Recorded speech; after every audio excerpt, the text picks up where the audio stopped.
আজকে রান্না করব সরষা দিয়ে পাবদা মাছ। দিয়ে দিচ্ছি লবণ, হলুদ, দিয়ে দিচ্ছি সরষের তেল।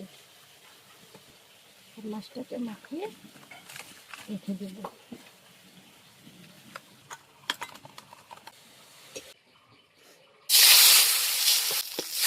মাছ ভাজা হয়ে গেছে। দিচ্ছি কালো জিরা, পেঁয়াজ বাটা, দিচ্ছি টমেটো বাটা, হলুদ, দিয়ে দিচ্ছি একটু লাল লঙ্কা গুঁড়ো,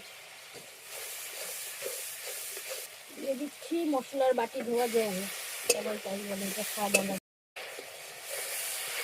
দিয়ে দিচ্ছি স্বাদ মতো লবণ। ভাজা হয়ে গেছে, এখন দিয়ে দিচ্ছি সর্ষে বাটা। সরষের থেকে তেল ছেড়ে দিয়েছি, এখন দিয়ে দিব ঝোল পরিমাণ।